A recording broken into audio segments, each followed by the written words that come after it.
Hi everyone, it's Lou Collins, and today I'd love to show you how the new Textures Beneath the Brambles wood grain die works. So this is a really clever die that embosses, debosses, creates the most amazing wood grain texture into your cardstock or your paper. So I'm going to show you the different ways that you can use this with inks as well to really emphasize all that texture that you're creating. Now, first things first, let's take a look at the die. So there are two dies in the set. We've got the wood grain piece, the piece that really works the magic, and then we've also got an outline die as well. So you can use both of these or you can just use one or the other, entirely up to you, but the options are there, and we'll talk more about the outline die in a little while. So the wood grain die. Now this is fantastic because it's around about 7 centimeters by 15 centimeters roughly. So you know, it's sort of 6 inches by around about, I think it's around about 3 inches in width.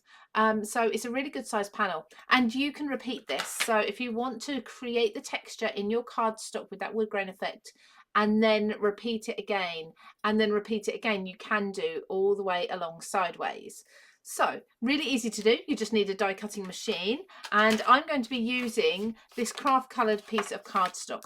Now I'm purposely going to do this in the middle of the cardstock just so I can really show you the benefits of using the outline die as well, but also how you'd use this without the outline die. So in your die cutting machine, now I don't tend to use change my plates very much at all.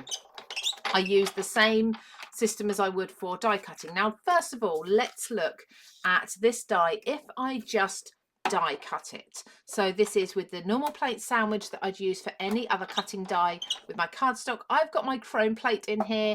So this is a metal cutting edge. So I'm going to be cutting down into that. I can feel there's a fair bit of pressure in there. And when I take this out, so there's not a great deal of detail in there, but hopefully you can just about see. I'm trying to hold that to the light, but there's a little bit of detail in there with the wood grain. It's extremely subtle though. It's probably easier to see to the naked eye than it is on screen, but there's a subtle difference. So if you do not have a rubber mat, which I'm going to come to in a moment, but you want to still get texture from this die, you absolutely can do this. So let's take this again, put it exactly back where it was last time. And this time, let's run this through my plates again.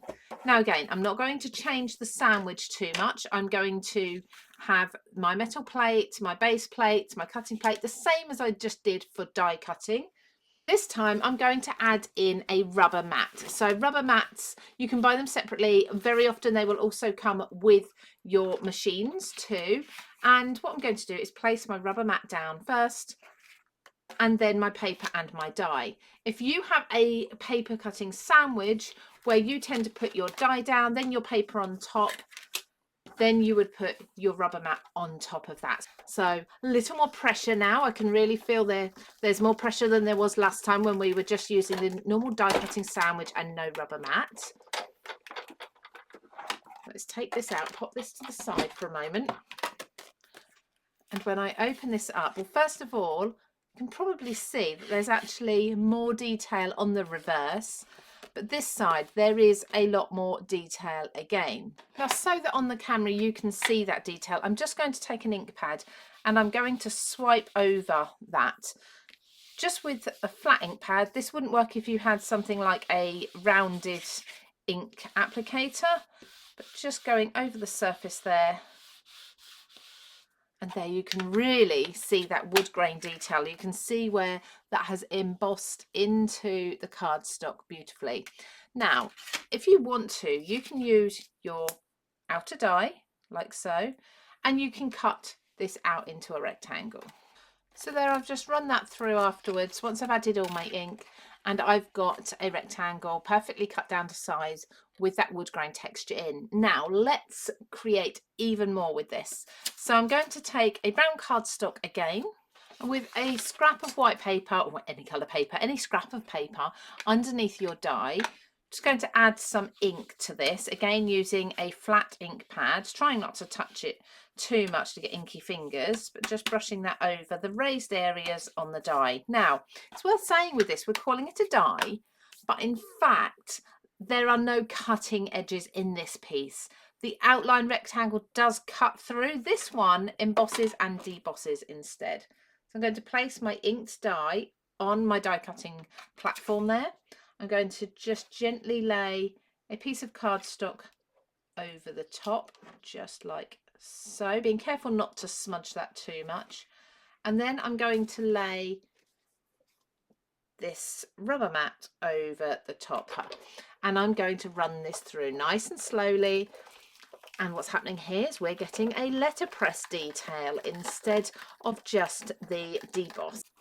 You can see that underneath we've got that debossing. Now I'm going to just show you as well, you can use this side. I've got a little bit of glue on there just from my plates for some reason, so let's take that off. Again, I'm going to use a dark ink pad just so that you can see, pick out that detail. Now notice this time what's picking out are the fine lines and not the thicker detail in between.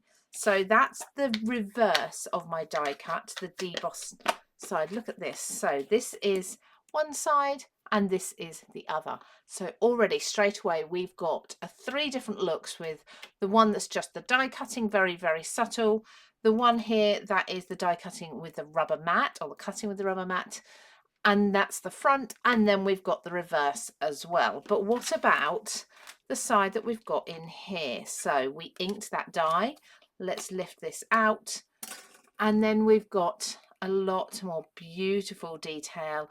Again, it's subtle, but that dark colour is in between the lines. So it's kind of similar to this, not as dark obviously, because it's transferred, it's letterpress. It's starting to look really realistic. What's going to bring this to life even more though is if we pick out the highlights, so the deboss detail or emboss detail. So in this die, not only do we have these grooves that are pressing down into your cardstock, which is what we've just done with the ink, we also have areas that are completely missing from the metal, as you can see. Now, when we run this through with our rubber mat against the paper, which will be under here, the rubber mat is going to press the cardstock through these gaps, making them raised areas. Now, hopefully, I'm hoping this will be light enough to show you. Might be, we'll see. We can go over with another colour. This way I'm going to pick out those raised areas. Now I can see that, but I might get another colour for you just to show you the raised areas. Let's go with something, say antique linen, very wildly different, but just picking out those again. Nice and light. So I'm not pressing very hard. I'm only going over the top surface of those raised areas. I've now got 3 colours in here because what I've actually got is the raised areas are lightened with the antique linen.